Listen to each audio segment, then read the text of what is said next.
Right, okay ladies and gentlemen, and welcome to today's video. And today we're going to be taking a look at this PlayStation 4 motherboard. Now then, this one's been around the houses a little bit, and it's been with me for a while. But, you know, this just goes to show that to make sure that you have some very, very good equipment at your disposal for taking care of these trickier issues. Because if not, it's things it might be the simplest thing in the world, but you might never have noticed, okay? And this is why, you know, my microscope setup is not the cheapest in the world, it's certainly fair to say. But without it, this job probably would not be possible, and you'll see why in a minute. So, this just goes to show the power of a decent microscope and optics setup if you are going to be doing this for any sort of reasonable length of time. Certainly if you're doing this for a business. I'm a hobbyist, but, you know, I have one to make my life easier. But if you are doing this as a living, then you really do need to invest in a good microscope setup, and this video hopefully will show you why. So this particular machine came to us from a bloke, and he said he bought it from a car boot sale, and it had a faulty HDMI. He had the HDMI port replaced, all looked good, but it didn't work, and consequently, you know, they gave him back and said, oh, I don't know. Apparently the encoder IC was changed as well. So, you know, but nothing seemed to work. They've also done stuff like replaced these caps and these little ICs here, all to no avail. And, yeah, you know, so they gave it back. Sorry, mate. Anyway, he's asked if we can take a look, and today, hopefully, we're going to see why this doesn't work. Now, there is a lot of work involved in doing what they've done, and they've actually not done a bad job of it either. It's actually okay, as you'll see in a moment. So that's a nice change. We've actually found somebody who's not done a bad job at this. Okay, they've just been a little bit unlucky. So we're just going to take a look. So as you can see there, we have our main board, and I'm going to try and get this on the phone camera, because if I shove it straight under the microscope, it's going to give the game away. But the HDMI port itself has been soldered quite well, no problem with it at all, really. And I'm just going to see if I can actually get some light on it for you, that you might be able to actually see. So we can see there that the pins are actually alright, they're soldered. You'll see they're soldered quite well in a moment, you know, but to the naked eye, don't look to be a lot wrong with that, does there? That all looks okay, looks quite nice. To the naked eye, looks pretty good. I mean, to be fair, I mean, the zoom on this camera's a bit crap, and you're not really going to be able to appreciate anything, I don't think. But to actually look at it as the naked eye, the port looks okay, the soldering job looks absolutely fine. The port itself is intact, you know, the encoder IC's been done to a decent enough standard. Everything looks okay, really. So, let's have a look at it now underneath the scope camera. So let's have a look at it now underneath the scope camera, okay? So we're just going to get that in now. Just bear with me for a sec. Okay. So we've got the scope camera in, and we're just going to find it now. So this is the HDMI port, you know, the back of the encoder IC, if you like, on the top side of the board where our port sits. So these are our little 2K resistors, a little protection diode there. There's a little bit of a nick there, but that's just in the ground, don't worry about that. That's not going across the traces or anything. You can see you know, it's gone slightly across there. Now then, I have scraped this point back, this one here, and you'll see why. Because once I got this under the microscope and took a look, you might notice something. So you can see the pins are soldered okay. They're fine. Not a bad job there. You know, there's no bridges, there's no shorts, it's all tidy enough. Done a good job. However, look at that end pin there. You see something? Let me point it out to you if not. If you're sat there thinking, looks alright to me. The actual pin itself is fine. It's here. You see that? You see there's like a little fissure in the trace there, just across where the tip of my tweezer probe is. See that there? That little black type area there is actually a break in the trace. Now, to the naked eye, I swear down, that actually looks okay. That you can't see that by the naked eye. So you can see the little solder trail. You can see where the mask is lifted, and it's come back here. You can see that, but to the naked eye you can't see the break. It just looks like, you know, the mask has come away. The trace is still there, but it just looks like the actual mask itself has come away, and the solder's just flowed down the trace, as you sometimes get. So you can see, like here on these, where the actual solder mask has come back ever so slightly, and the solder's just run down it. So that's quite normal, really, and you know, you will see that every now and again. But here, as you can see, it's come back quite a way, and then there's that little fissure there where it's actually gone across the trace. So something's gone across the trace there. So chances are that's actually been done probably accidentally, because it's the tiniest little nick. You know, it's the tiniest little nick. So it's probably been done accidentally when the port was actually first replaced. In fact, I wouldn't be surprised, actually, judging by the fact the solder mask is lifted that far back, if this port hasn't been replaced on more than one occasion. So we're just going to get the multimeter here, and we're just going to check continuity on that line, just to see if indeed it is broken like it looks. And if it is broken all the way across like it looks, then we may very well have found our little problem. So we're just going to, but like I said, to the naked eye, I mean, your phone camera you can't really appreciate. To be honest, even on a proper camera you probably couldn't appreciate it, but you certainly won't. Certainly won't there. So let's see if we can get the backlight on for this thing. I don't know how long the backlight stays on, whether it's indefinite or it times itself out, but we'll just take a look. So on the scope camera, what we're going to do, the end of the via. So the end of that trace there, where the via is there, that bit we've scraped back, this bit here, we're going to put one probe on there. In fact, I might be able to get it all in focus for you. Oh, I can. Oh, brilliant. So we've got the camera. Hopefully in a sec. Right, so we've got everything in field of view there, hopefully. Excellent. The phone camera is on the multimeter screen, so we're just going to measure that. So we're going to pop one probe on the via that we've scraped back there, and we're going to put the other probe. So you can just see there, the other side of this void, there's a tiniest bit of solder there, and that reads. So let's now try it from the pin. Nothing at all. So there's nothing at all there on pin 19.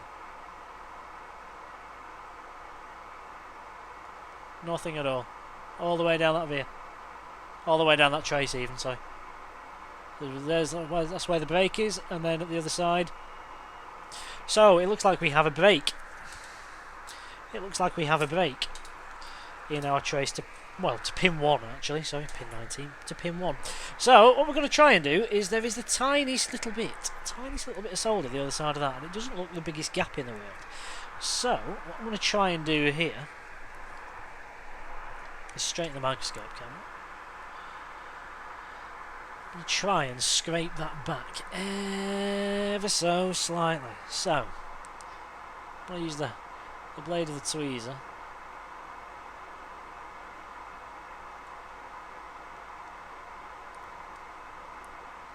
Just to try and scrape that back a little bit more. Okay. So just going to get a brush there, just to give it a quick scrub where we've just scratched it, just to remove any debris from the lacquer. Now then, I may have to run a link wire, but I might be able to get away with just jumping the gap, because it's the tiniest little nick. Might just be able to fill it with solder. So you do have to be careful that you don't go into the trace next door. Okay. So we've got the soldering iron. Oh shit, it's not plugged in. Oh, just let me go plug it in. Excellent. So we're all plugged in. We're all plugged in there now. So we're just going to get the iron, put a bit of flux on there, of course. Just going to clean the end of my iron, and then we're going to come underneath this, and we're just going to try and coax some of that solder across that gap.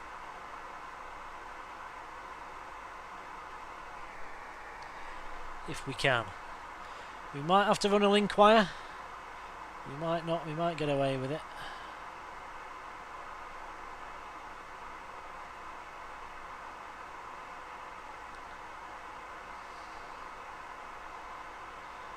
Okay. So we'll see what we get there now. We'll see if that's enough. So we'll just get everything back in field of view there. I'll just have to refocus this ever so slightly. Okay. So we're going to have one probe again on the end of our via and one probe on the end of our pin 19.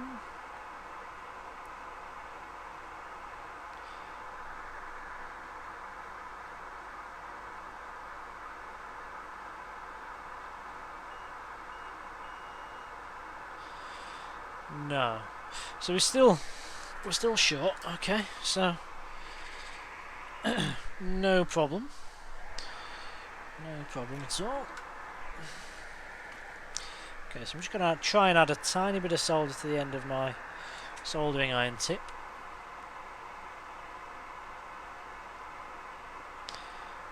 Okay.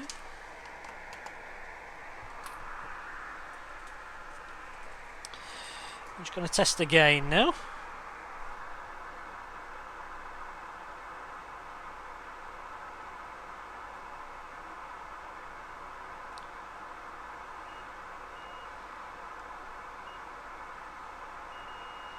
There we go. So we have our probe on pin 19 and the probe at the end of the via.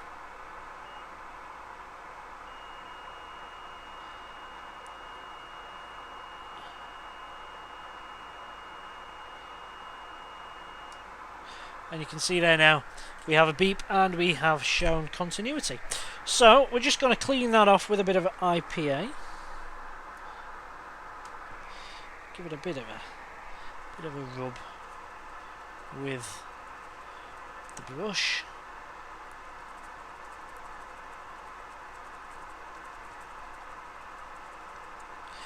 So we just want to make sure that this little bit of elbow grease there doesn't actually break our trace again. It looks pretty good to me, but I'll just double check it. Okay, so we have our probe on pin 1 and the probe on the end of the via.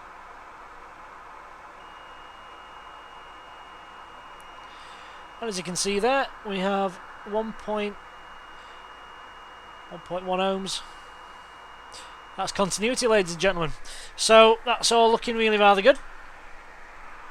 So let's pop this back together now and let's test it and let's see what we get. Right, okay, ladies and gentlemen, so our PlayStation is back together. We have a white light, and if we look there at the test display, you can see we have our PlayStation back in the land of the living. So we just had to repair that trace, luckily enough. So just goes to show that when you have the right optics, you know, and some good quality magnification equipment, it can be the difference between being able to fix a problem easily and not fixing it at all, and scratching your head and sort of running around the houses a little bit when the obvious answer really is quite literally staring you in the face when you use a decent piece of magnification equipment to get to the bottom of the issue. So we'll call that one a day for today. Nice, quick, easy one, but you know, the best ones always are. So thanks for watching. If you found this useful, which I hope you did, then please remember to comment, rate and subscribe on the video, and I will see you for the next one. So if you're new to the channel, we do have over 50 odd videos now on PlayStations and Xboxes and laptops and MacBooks and iPhones and God knows what else. You know, a lot of which are, you know, infinitely more complicated an issue than this one was. But like I said, we do have plenty more in the pipeline coming up for you. So please remember to stay tuned. Thanks for watching, ladies and gentlemen, and I will see you on the next vid. My poor photoshopping skills may be, but that gives you an idea what it did look like and what we've actually had to do. So we've had to basically score around the area that they'd ripped into ground with a Stanley knife, and then get the old tweezers and a file and basically just pull this out to the point that you can see here, look, you've got the top layer of the board, and then you've got a layer underneath, so you can see this here. You can see a layer underneath, that was all shorted to ground. You can see the layer here, and all this around these four vias here was directly connected to ground. So what we've had to do is we've had to basically dig it out. So you can see there, look, that's like the fibre substrate that the board's made out of, and then you've got the copper layers in between. So whether the hell this is going to work when it's done, who knows? You know, I've, like I say, you know, in rare cases I've had to dig holes through boards before, but it depends what pathways pass through here, what this layer does, whether this layer interconnects anywhere around here. It's all internal, so you've no idea of knowing. And of course we've no schematics, so you know this is a shot in the dark. But what we do know is that these 4 vias here are 5 volts. These 4 vias are connected to these smoothing caps here and come out of this this 4th pin, which would have been here. So it's a bit of a leap of faith on this one. So we'll see if we can indeed repair it. So what we've got here is, we will show you obviously where to connect everything else, because you know there's 3 other pins, right? So there's 3 other pins. So what we've determined, pin 3 here. So the second one up here on the left hand side.